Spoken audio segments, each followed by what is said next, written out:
예수 하나님의 공의. 예수 하나님의 공의,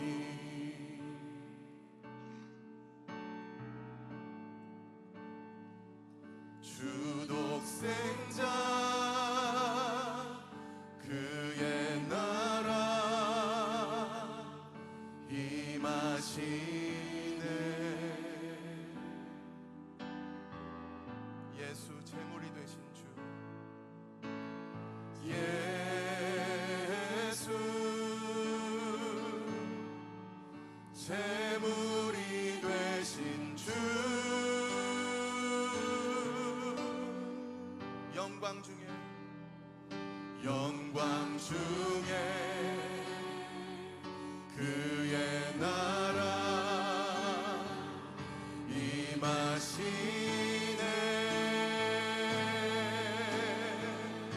주의 나라 영원하며, 주의 나라 영원하며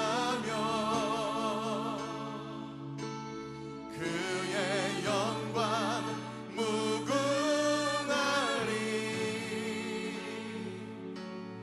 왕의 위엄과 능력이 이제 임하였으니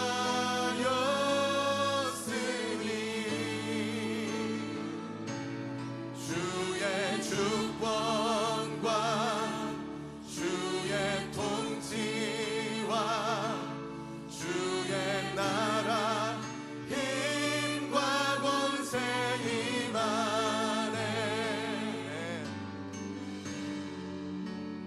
예수 하나님의 공의. 우리 2절로 노래하겠습니다. 예수 하나님의 사랑. 예수 하나님의 사랑, 주 은혜와 말씀으로, 주 은혜와 말씀으로 나타났네. 오 예수, 예수 거룩한 하나님, 영광 중에 영광 중에 그의 나라 임하시네.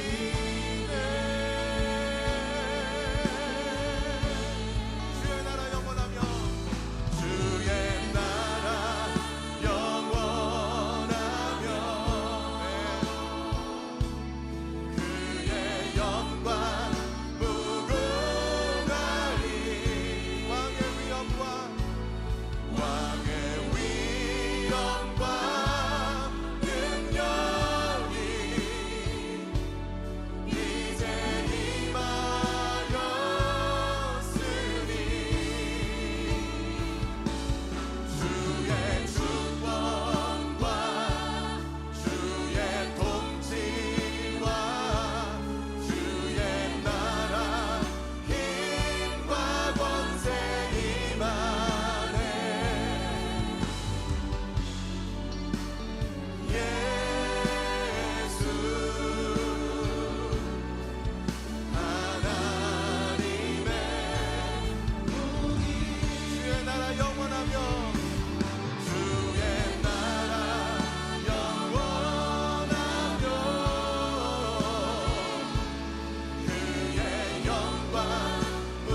영광 그의 영광 무궁하리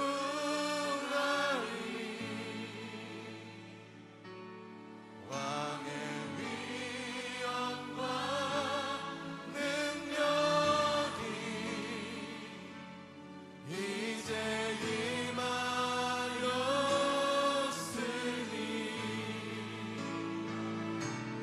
주의 주권과 주의 통치와 주의 나라 힘과 권세 임하네 예수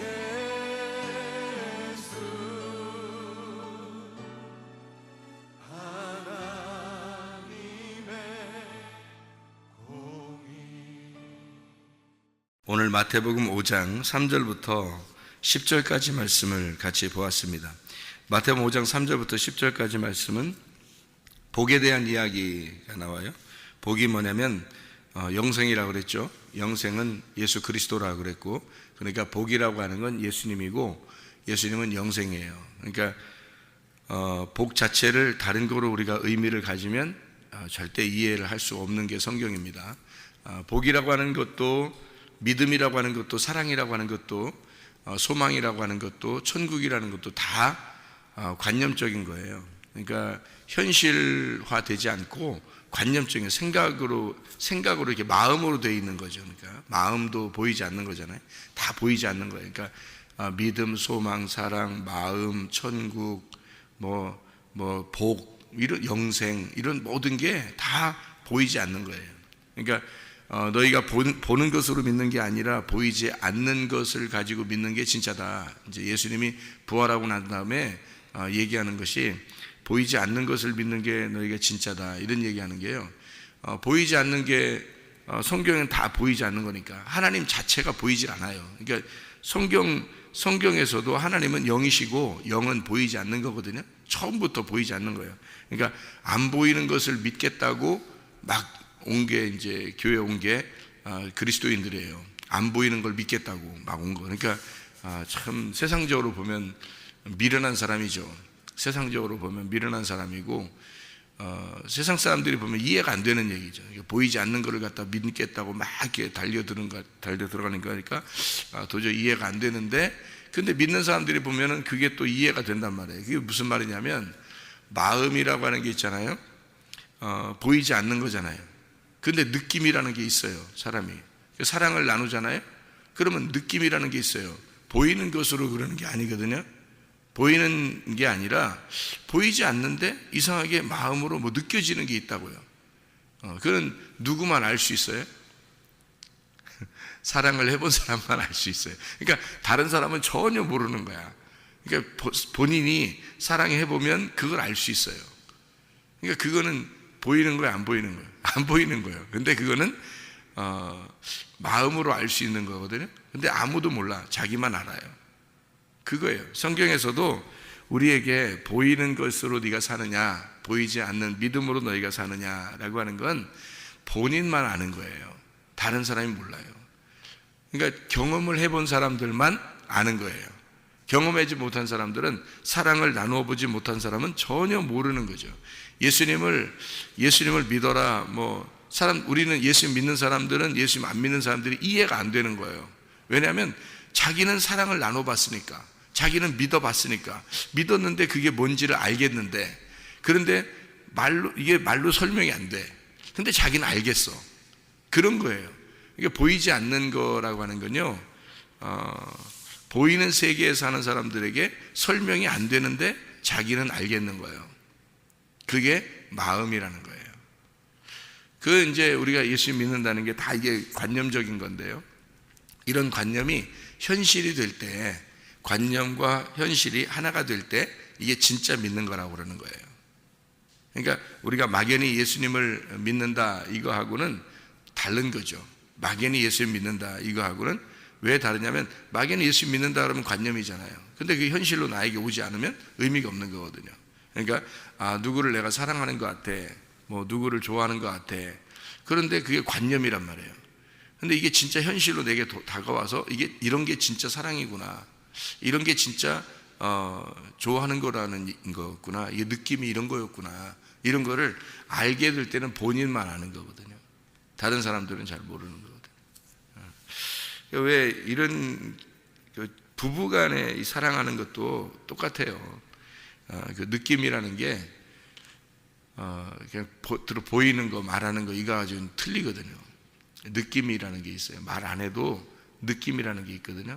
정말 이런 게 좋아하는 건가 보다, 이런 게 진짜 사랑인가 보다, 이런 게 있어요.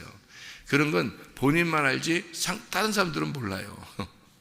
그러니까 하나님과의 사랑도 절대 다른 사람들과 나눌 수 있는 게 아니에요. 그 본인만 알 수 있는 거, 그걸 본인만 안다는 것을 성경에서는 필레오라 그러는 겁니다. 아가페가 아니고, 아가페는 일방적인 사랑이에요. 한쪽은 몰라요.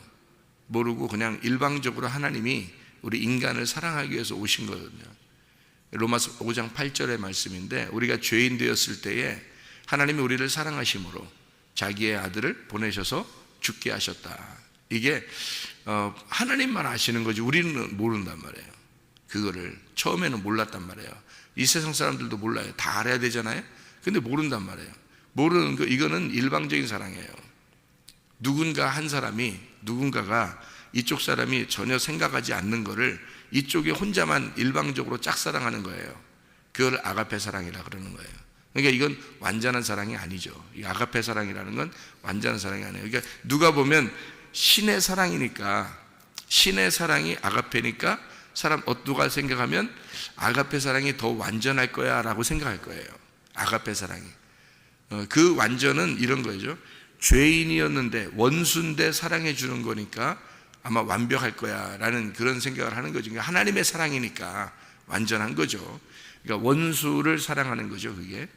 그런데 그거는 제가 볼 때는, 제가 성경을 깨닫기는 반쪽짜리 사랑이라는 거죠, 그게.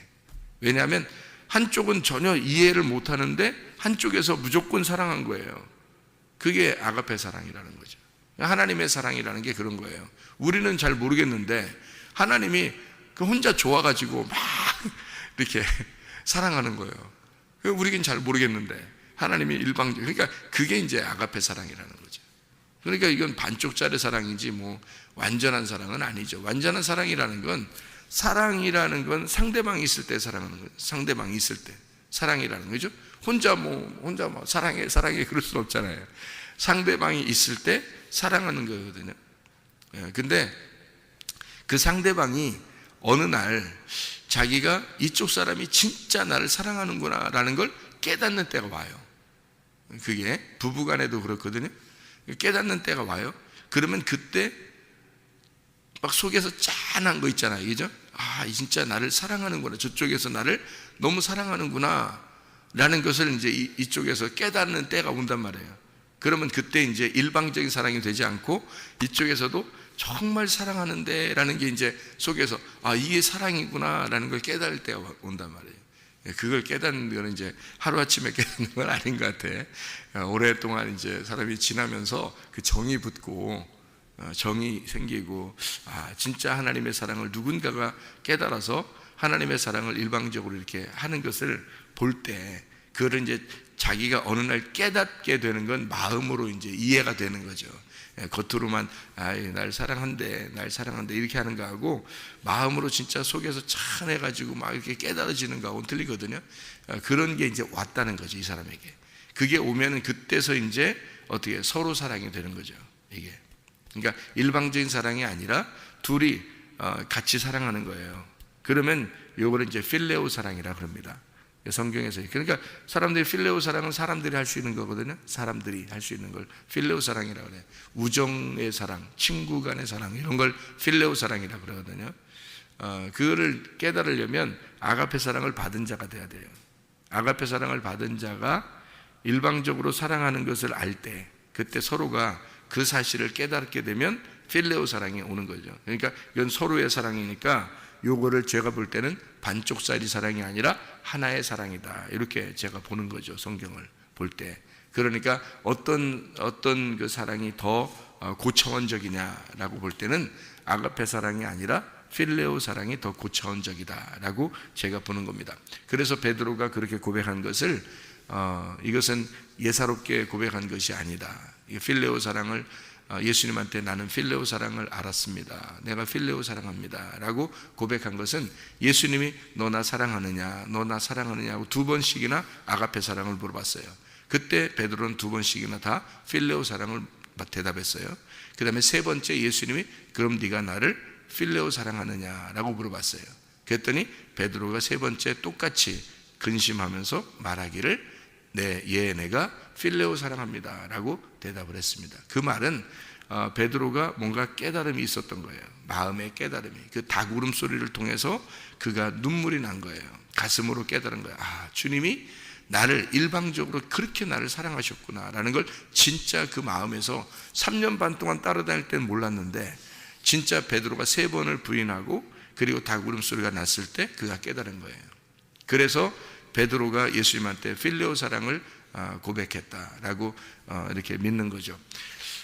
옛날에는 제가 성경을 그렇게 보지 않고 어떻게 봤냐면 예수님은 아가페 사랑을 물어봤는데 베드로는 필레오 사랑을 대답했다.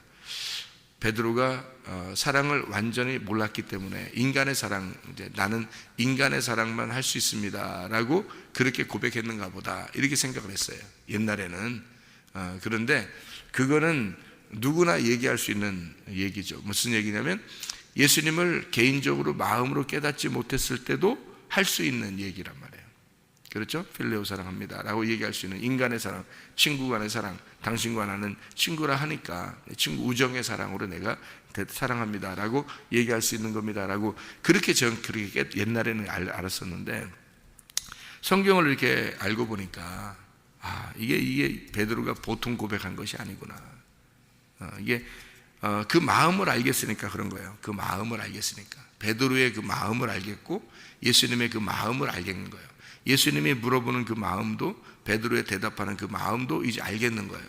알게 되니까 이게 이 필레오라는 사랑이 굉장하구나, 이게 보통 사랑이 아니구나 해서 필레오 사랑을 다시 다 찾아본 겁니다. 찾아보니까 이게 그냥 보통 우리들 간에 뭐 학교 다닐 때 그냥 뭐 친구 뭐 사랑해 뭐 이런 게 아니었구나, 그런 말이 아니구나. 성경에 이 필레오가 완성된 사랑이었구나. 이것은 서로가 완전히 마음을 서로 깨달았을 때 사랑하는 그 사랑을 필레오라고 하는구나. 이게 친구구나. 친구. 그래서 친구라는 단어가 필레오예요. 친구라는 단어예요. 필레오. 사랑이라는 필레오 사랑이라는 단어도 사랑이 필레오고요. 친구라는 단어도 필레오예요. 성경의 친구는 굉장히 중요한 단어입니다. 성경의 친구는요. 룻이 보아스에게 친구입니다. 룻이라는 단어가요. 친구라는 단어고. 그래서 친구라는 건 뭘 의미하는 거냐면 둘이 이제 부부가 돼서 비밀이 없어진 거, 이거를 친구라 그래요. 그러니까 둘이 부부가 돼서 부부가 되기 전에는 이렇게 서로 옷을 입고 있잖아요. 그러니까 옷을 입고 있으니까 감춰져 있다고요. 서로 옷을 이렇게 덮어놓고 있으니까 감춰져 있는데 부부가 되면서 이게 옷을 벗으면서 둘이 알게 되는 거거든요. 그래서 안다라는 단어를 동침했다 그러는데 그게 성경에 구약에서 동침했다, 안다라는 단어가 야다라는 단어고요. 신약에서는 게노스코라는 단어입니다. 이게 안다라는 말인데 그게 알았다라는 게 그냥 단순히 머리로 알았다는 얘기가 아니라 마음으로 알았다라는 뜻이에요. 그게요. 그러니까 몸과 마음으로 알았다. 이것을 야다라고 하고 게노스코라고 얘기합니다. 그것을 성경에서는 이제 동침했다라고 표현하는 겁니다. 그렇게 알면 아기가 나오게 되죠. 그래서 열매가 나온다라는 그런 의미예요. 그게 모두 다 뭐를 의미하는 거냐면 부부관계를 의미하는 거예요. 성경에서는. 그러니까 그렇게 알았다라는 말이 뭐냐면 비밀이 없어졌다는 얘기거든요. 둘이 비밀이 없어졌다. 그러니까 감추어 놓은 것이 없어졌다는 얘기예요. 그러니까 뭐 속을 캐내려고 막 하는 게 그런 의미가 아니에요. 성경에 둘이 동침했다는 거니까 둘이 동침하는 순간 이게 비밀이 사라진 거예요. 그러니까 둘이 알몸이 됐잖아요. 그러니까 이게 사라진 거란 말이에요. 비밀이 감추어진 게 없어졌단 말이에요. 그것을 안다라고 성경에 표현하는 건데요. 그게 친구입니다. 그렇게 감추어진 게 없어졌을 때 친구라 그래요. 성경에서. 그러니까 성경의 친구는 그냥 우리들 여기 세상에서의 친구들하고 다르죠. 그 얘기가 다른 겁니다. 물론 이제 그 의미를, 친구라는 의미를 한번 가만히 생각해 보세요. 그러면 여러분 그 부모님한테 얘기 안 하는 것도 친구들한테는 얘기하거든요. 그러니까 친구를 누구 사귀느냐에 따라서 애가 변합니다. 친구가요. 친구를 누구 사귀느냐에 따라서 변하고요. 부모님 말도 안 들어요. 부모님하고도 얘기를 안 하고 어느 날 사춘기가 지나고 나면 비밀스러워지는데, 근데 친구한테는 비밀이 없어요. 친구한테는. 그죠? 친구한테는 막 자기 속에 있는 얘기도 하고 비밀 얘기도 하고 막 이래요. 그래서 부모한테는 얘기 안 해도 친구한테는 얘기하고 이런 게 있어요. 사춘기 지나고 나면. 근데 그걸 뭐 이해해야지. 왜냐하면 성경적으로 친구라는 단어가 그런 거니까. 친구라는 단어가 비밀이 없는 거니까. 그러면 우리가 예수님에 대해서 신랑과 신부가 되는데 가장 아름다운 신랑과 신부의 이야기가 뭐냐면 친구예요. 그럼 친구가 됐다는 얘기는 예수님하고 나하고 통해야 된다는 얘기거든. 동침해야 된다. 알아야 된다는 말이에요. 그러니까 알아야 된다, 동침한다, 야다, 게노스코, 이걸 다른 말로 말하면 통한다. 통했다. 그러니까 예수님하고 나하고 통했다는 거예요. 뭐가 통한 거예요? 마음이 통한 거예요. 말로 표현하는 게 아니라 마음이 통한 거예요. 그게 필레오예요. 그러니까 베드로가 예수님하고 통한 거예요. 이해가 된 거예요. 베드로가 이제 드디어 이해가 된 거야. 하나님의 사랑이 왜 이 땅에 오셨는지를 이해가 된 거예요. 베드로가 드디어. 그러니까 한마디로 예수님하고 함께 잠을 잤다 이 말이야. 그러니까 예수님하고 이제 알게 됐다. 비밀이 사라졌다. 감추어진 것이 없이 둘이 완전히 벌거숭이가 되었다. 둘이 이제 알게 되었다 이 말이에요. 그래서 필레오라고 얘기한 겁니다. 그러니까 이 필레오는 아가페 사랑보다 훨씬 더 고차원적인 사랑이고 둘이 서로가 알게 된 사랑이란 말이에요. 그렇죠? 그런 사랑을 깨닫게 되었다, 알게 되었다, 이런 필레오 사랑인데, 아가페 사랑이 없이 필레오 사랑이 있기가 어렵죠. 누군가가 아가페 사랑을 받아야 돼요. 그러니까 아가페 사랑이라는 걸 철저하게 누군가가 깨달았을 때, 진짜 하나님의 사랑을 정말로 깨닫기 전에는 이게 필레오 사랑이 나오기 어렵죠. 이게. 그러니까 일방적인 누군가의 사랑이죠. 제가 우리 집에서 사랑을 참 많이 받고 있습니다. 물론 제가 많이 사랑해 주고요. 근데 제가 은혜를 받았다고 하니까 우리 집사람이 은혜를 받은 것에 대해서 처음에는 의문을 가졌어요. 이게 은혜를 받은 게 맞는가 뭔가 모르니까. 근데 그걸 5년 동안 지켜보고 난 다음에 진짜 은혜 받았구나 라는 걸 알게 됐다고 그래요, 우리 집사람이. 그러니까 5년 동안 지나고 나니까 목사님이 왜 이렇게 사는지를 이해가 된다는 거예요. 그러면서 그런 게 예수님의 사랑인가 라고 얘기를 하더라고요. 이런 걸 예수님의 사랑이라고 그러나 이러더라고요. 그래서 왜냐하면 제가 은혜를 받고 나니까 우리 집사람한테 사랑을 요구하지 않아요. 제가. 그러니까 우리 집사람이 나한테 옛날에는 뭘 해줘 나한테 왜 이렇게 좀 더 해줘야 되는데 이렇게 받고 싶은 그런 게 있을 거 아니에요, 사람이라는 건. 근데 은혜를 받고 나니까 하나님의 사랑을 깨닫고 나니까 뭐가 되냐면 내가 받고 싶은 게 없는 거예요. 다 주고 싶은 거예요. 그냥 주고 또 주고 싶은 거예요. 전혀 받고 싶은 게 없는 거야. 그러니까 계속 주는 거예요. 그러니까 뭐 받는 사람 입장에서는 사랑은 진짜 사랑이 저런 건가 보다 이제 깨닫게 됐는가 봐요. 한 5년 지나니까 깨닫는다고 얘기했어요, 저한테. 그러는 다음에 요즘에 이제 하는 말이 그래요. 목사님, 내가 사랑이 뭔지를 알았어요. 목사님을 통해서 사랑이 뭔지를 알았어요. 근데 목사님하고 계속 같이 이렇게 사는 것이 너무 행복해요. 그래, 저한테. 그러면서 하는 말이, 내가 왜 천국에 가고 싶은지 알아요? 그래. 그래서 천국 당연히 다 가고 싶어 하지, 사람들은. 근데 왜 천국 가고 싶은지 알아요? 그래. 왜냐면 목사님하고 같이 살고 싶어서 그래요. 그래요. 이런 얘기 들어봐야지, 여러분도. 이런 얘기 들으셔야 진짜 인생 성공한 거예요. 그런 얘기 들어야. 저를 얘기하려고 하는 게 아니라 진짜 사람은 그런 얘기를 들어봐야죠. 그러니까 어떤 사람이 뭐라 하는 줄 알아요? 옛날에 어떤 사람 얘기 들어보니까 어떤 남자가 그래 저한테, 목사님 저는요 지옥 가고 싶어요. 그래서 아니 왜 지옥 가고 싶어요? 그러니까 우리 부인이 천국 간대요. 교회 다니는데 우리 부인이 천국 간대 자기는. 그러니까 목사님 저는 지옥 가고 싶어요. 그러더라고요. 왜 그러냐니까 우리 부인하고 같이 영원히 있는 건 끔찍스럽다는 거예요. 그래가지고 자기는 지옥 간대. 그러더라고요. 이거요, 그 부인 잘못 산 겁니다. 그 부인 천국 못 가요. 내가 볼 때는 그 부인 천국 갈 사람 아니야, 내가 보면. 그러니까 그렇게 비춰줬다면 그건 천국 갈 사람이 아니에요. 가장 잘 아는 게 남편과 아내인데요. 가장 잘 아는 게, 그죠? 비밀이 없어지니까, 감춰진 게 없어진 친구니까 가장 잘 아는 게 부부인데, 그가 저 사람은 정말 천국 갈 것 같다. 근데 나의 행복을 위해서는 저 사람과 함께 천국 가고 싶다. 이게 진짜 잘 사는 거죠. 그게 성공이에요. 다른 게 성공이 아니라. 그러니까 이런 걸 필레오 사랑이라고 그런 거예요. 드디어 필레오 사랑을 깨닫게 되었구나. 이렇게. 그래서 그런 사랑을 받고 그런 사랑을 할 수 있는 걸 필레오 사랑이라 그래요. 그러니까 아가페 사랑은 한쪽에서 사랑하는 거예요. 근데 아가페 사랑을 누군가가 깨달아야 돼요. 그래야 필레오 사랑이 오는 거예요. 아가페 사랑을 예수님하고 베드로하고 둘이 한다면 예수님이 일방적으로 하는 거죠. 아가페 사랑은. 근데 베드로가 이제 깨닫게 되잖아요. 그러니까 그다음부터 이제 필레오 사랑이 되죠, 서로가.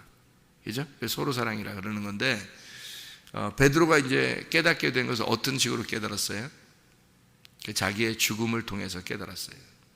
자기의 그 3번을 부인하고 그리고 죽음을 통해서 깨달았어요. 복에 대한 이야기를 하면서 사랑에 대한 이야기를 같이 이렇게 하고 있는데, 사랑이라는 것도 복이라고 하는 것도 믿음이라는 것도 다 뭐라고? 관념적인 거라고요. 이 관념적인 게 어떻게 와야 된다고요? 현실로 와야 된다고요. 그래서 관념이 관념으로 끝나면 가짜 믿음이에요. 여러분, 관념이 내가 하나님 믿습니다 하는데 믿습니다 이거로 끝나면 잘 믿는 것 같은데 사람들하고 생활하는 게 전혀 믿는 것 같지가 않아요. 그러면 그 사람은 관념으로 끝난 거예요. 현실이 안 온 거잖아요. 그러니까 현실로 남편이 아내가 볼 때, 자녀가 볼 때, 부모가 볼 때, 다른 사람이 볼 때 이게 현실하고 똑같아야 되거든요. 내가 믿는 그 믿음이, 그 사랑이, 그게 관념적인 것이 이게 현실하고 똑같아야 된단 말이에요. 그러면 관념과 현실이 하나가 됐을 때 이걸 진짜라고 그렇게 말하는 거예요. 그죠?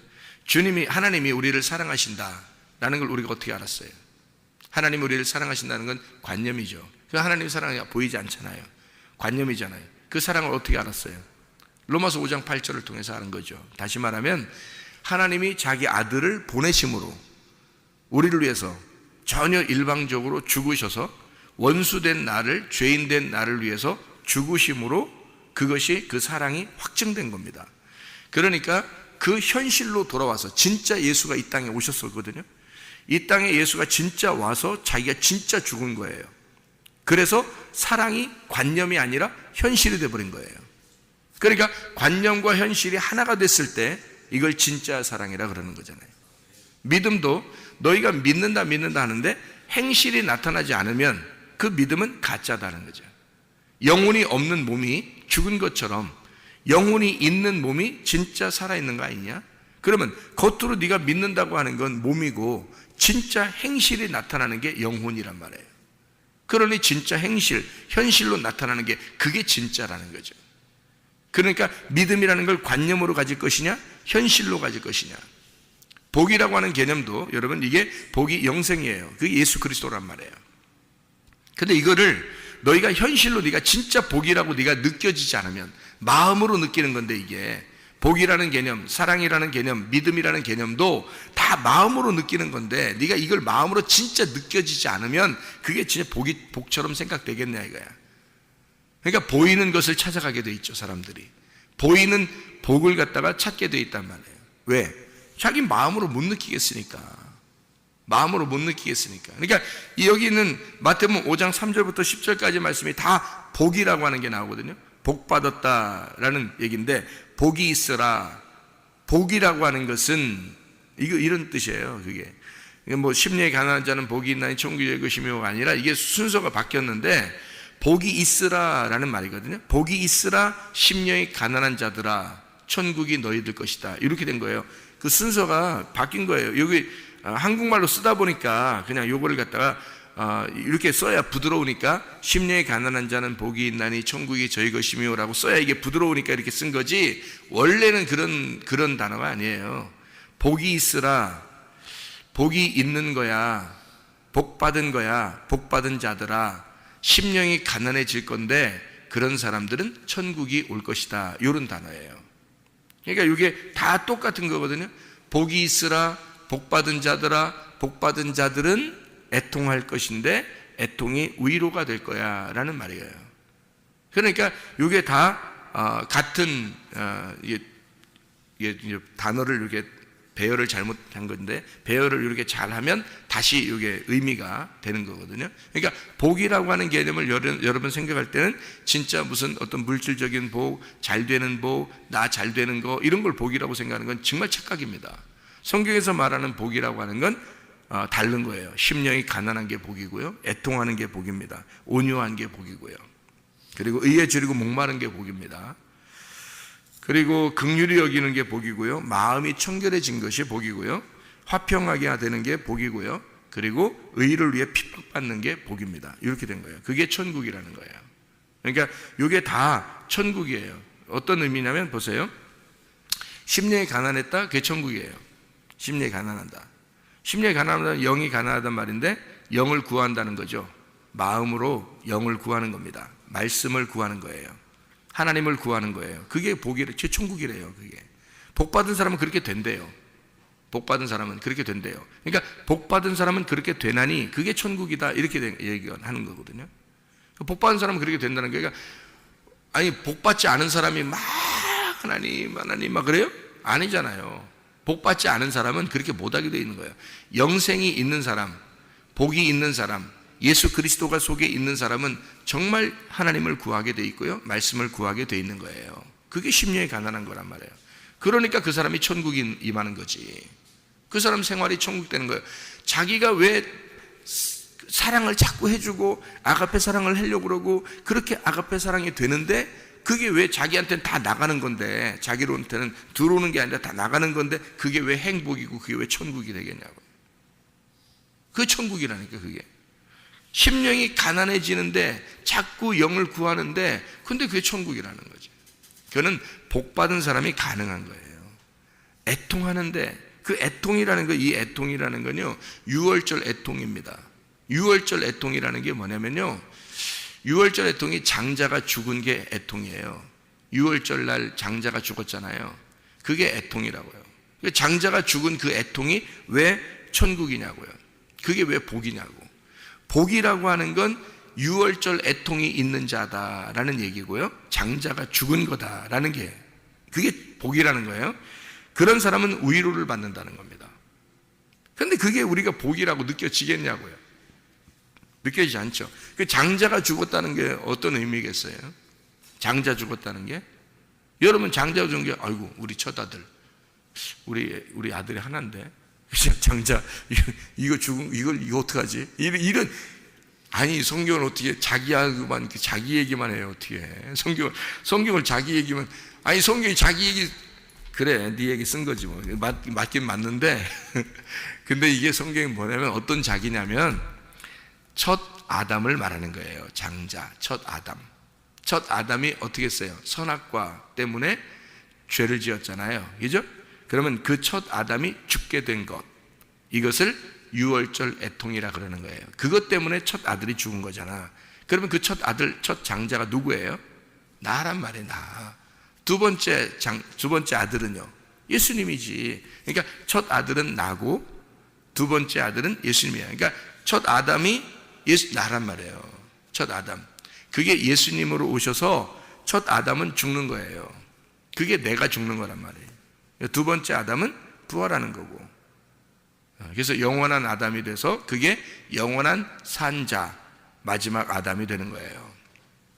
그러니까 그걸 애통이라 그러는 거라고. 다시 말하면 나의 죽음을 애통이라 그러는 거란 말이에요. 그러니까 내가 죽을 때, 다시 말하면 말씀을 듣는데 저건 꼭 내게 말씀하는 것 같아요. 막 슬퍼. 내가 왜 이렇게 살았나, 인생을. 내가 왜 이렇게 진짜를 모르고 살았나. 이런 애통이 왔어. 그러면 그 사람에게는 위로가 올 것이다는 거예요. 이 말이. 그 사람에게는 진정한 위로가 올 것이다. 하나님이 그 사람의 가슴을 내려줄 거다. 그 사람을 위로해 줄 거다. 그 사람이 어떤 사람이니까? 복받은 사람이니까. 복받은 사람이니까 그런 애통이 올 거야. 복 안 받은 사람이 자기가 그런 애통이 오겠어요? 복 안 받은 사람이? 이 세상 사람들이 난 정말 죄인이야 이런 게 오겠어요? 이 세상 사람들이? 그게 안 온다고요. 교회에 있는 사람들이 오는 거예요. 그러니까 여기에 말하는 것은 다 교회 안에 있는 사람들에게 얘기하는 거예요. 교회 안에 있는 사람들에게 하나님의 말씀으로 그걸 깨닫게 돼. 애통하는 자, 그 사람은 하나님이 그 사람에게 위로를 줄 것이다. 그 위로를 주니까 이 사람이 애통하니까, 장자가 죽으니까 무슨 약속을 받아요? 6월절 어린 양의 피로 장자가 죽으니까 홍해 바다를 건너서 광야 땅을 나오게 되잖아요, 이스라엘 백성들이. 그 다음에 광야 땅을 나온 이유가 뭐예요? 가나안 땅 주려고 그런 거거든요. 애통하는 6월절 어린 양의 피로 시작된 이스라엘 백성들에게 가나안 땅을 주려고 나오라고 한 거예요. 근데 나오라고 했는데 여기서 하나님이 능력이 굉장히 많잖아요. 그러면 구름 기둥하고 불 기둥도 막 나타나잖아, 그죠? 광야에서.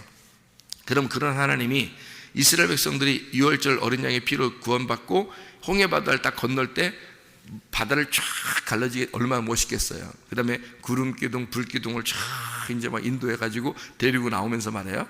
이 사람들을 한꺼번에 구름 기둥하고 이 불 기둥이 말해요. 한꺼번에 쫙 이렇게 이 사람들을 감싸가지고 쫙 이제 멋있게 싹 들어올려가지고요. 공중에 싹 들어올려서 붕 날려가지고요. 그 다음에 가나안 땅에 다 구름과 함께 막 쫙 내린다고 생각해 보세요. 가나안 땅 백성들이 막 기겁하면서 혼비백산해가지고 다 도망갈 거예요, 그죠? 그렇게 이스라엘 백성들이 다 가나안 땅 내려가지고 그냥 주인이 돼버리는 거예요. 가나안 땅 주인이. 그렇게 했어요, 안 했어요? 안 하는 거예요. 그렇게 하는 게 아니에요. 그냥 한 번에 구원받았다고 그냥 확 붕 날르게 해가지고 그냥 가나안 땅 딱 집어넣고 그런 게 아니에요. 광야를 통과하게 만들어요.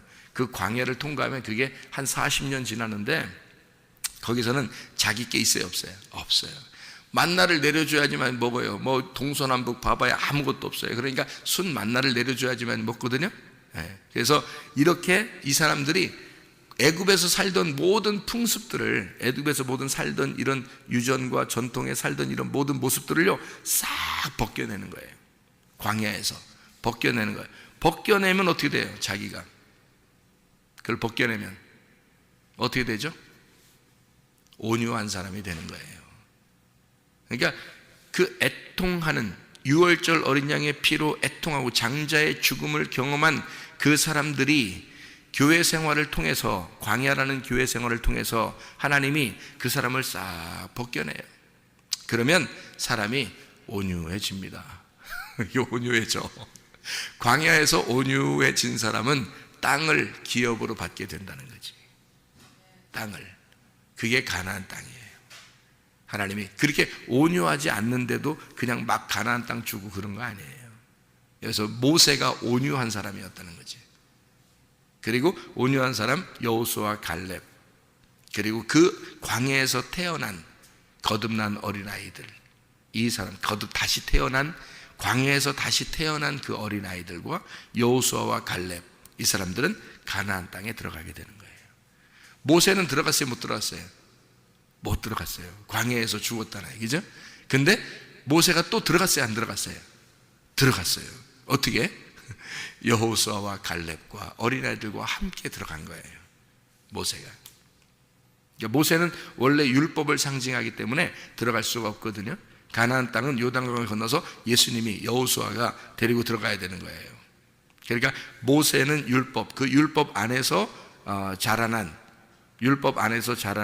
그 여호수아가 이스라엘 백성들 데리고 들어가는 거예요. 예수님이 우리를 가나안 땅으로 데리고 들어가는 거예요. 어떤 사람을? 온유한 사람을. 그래서 땅을 기업으로 준다, 그렇게 말한 거예요. 그러니까 이거를 오해하니까 야, 우리 착한 사람들은 땅 준대, 이렇게 생각한다. 얼마나 다른 얘기예요. 전혀 딴 얘기를 하는 거예요. 그러니까 착하게 살아. 너 하나님이 땅 주신대. 부동산 많이 준다는 거예요. 부동산 많이 준다고 알아요, 사람들이. 그래서 교회 다니면서 집 몇 채 가지고 사는 장로님들은 축복받다 하잖아요, 사람들이. 집 몇 채 가지고 사는. 야, 저 사람은 진짜 어떻게 얼마나 온유하고 정말 착하게 살고 얼마나 하나님이 축복했으면 저렇게 땅을 주시고 집도 몇 채씩이나 가지고 있고 그럴까라고 생각해요. 그 집 다 내놔야 돼요, 그거. 그 집 다 내놔야 온유한 거야. 그래야 하늘나라 땅을 받는 거예요. 아니, 장로는 나이 먹었다는 걸 장로라고도 성경에서, 장로는 나이 먹었다, 그러면 흰머리 생겼다, 장로, 나이 먹었다, 장로, 이렇게 하는 거거든요, 성경에서. 그러면 장로가 흰머리 생겨 힘 다 빠졌다는 얘기인데, 이 땅에서 힘을 왜 이렇게 발휘하려고 그래? 힘 다 빠져야지. 자기가 힘 다 빠지면 어떻게 해야 돼? 부동산 내놔야 돼. 집 몇 채 내놔야 된다고. 내놓고 자기는 정말로 겸손하게 살아야, 그게 온유한 거지. 그래야 그 온유한 사람 땅을 준다는데, 그 땅은 이 땅의 땅이 아니죠. 하늘나라 땅을 준다는 거지. 그런 얘기인데, 이 땅에서 그냥 어떤 장로님은 온유하게 살으셨는가 봐, 땅 축복 많이 받으셨어요. 그래요, 사람들이. 진짜 말하지 마, 대화하지 마, 그런 사람들하고. 말이 안 통하는 거야. 전혀 딴 얘기하는 거예요, 진짜. 그 무슨 딴 얘기예요. 손오공 같은 얘기야, 진짜. 그런 거야. 아무 딴 얘기야. 원숭이 같은 얘기야. 전혀 다른 얘기예요. 사람 얘기가 아니에요. 성경의 얘기는 그런 얘기가 아닙니다. 성경은요, 오직 하나님의 말씀이에요. 이 땅에 너희가 소망을 갖는 게 아니라 하늘나라에 소망을 갖는 자들이에요. 그러니까 의에 줄이고 목마른다 그랬죠. 의에 줄이고 목마른 사람들 어떻게 해요? 그 만나가 내리면서 매일마다 의에 줄이고 목마려야 되는 거예요. 그래서 만나가 내리고 그 만나가 내리고 광야에서요. 광야 생활이에요. 광야 생활. 그게 온유한 심령을 만드는 겁니다. 아무것도 다른 거 필요 없고 하나님의 말씀만 계속 날마다 떨어지기를, 새벽마다 하나님의 말씀이 떨어지기를 소원하는 사람들, 하나님의 말씀이 떨어져 그 말씀 안에 살려고 하는 사람들 있잖아요. 그게 의에 줄이고 목마른 거예요. 오늘도 말씀을 주십시오. 오늘도 말씀을 주십시오. 그렇게 만나가 떨어지기를 원하는, 이게 온유한 거고, 그게 의에 줄이고 목마른 사람인데, 그 사람들은 배부르게 될 것이다. 뭐에 배부른다는 거야? 이 땅에서 빵 많이 먹고 밥 많이 먹고 배부르다, 그런 뜻이겠어요? 이게 하늘의 양식으로 배부르게 될 것이다. 하늘의 양식. 그래서 너희가 오늘 우리에게 오늘 내일의 양식을 주십시오 라고 기도하라고 그랬잖아요, 주기도문에도. 그게 내일의 양식이에요. 오늘의 양식이 아니라 내일의 양식. 그게 하나님의 양식을 주십시오, 그 말이에요. 우리의 양식이 아니라 하나님 양식 달라고 한 거예요. 하나님의 양식. 오늘의 양식은 내 양식이잖아요. 내일의 양식은 하나님의 양식이에요.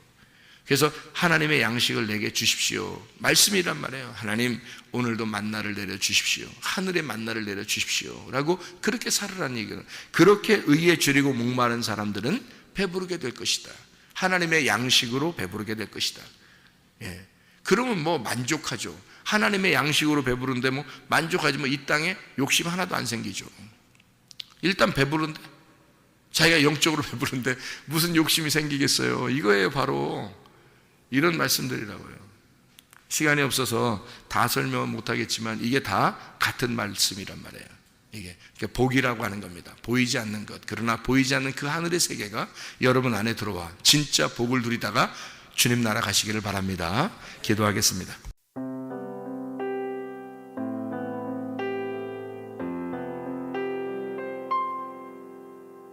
내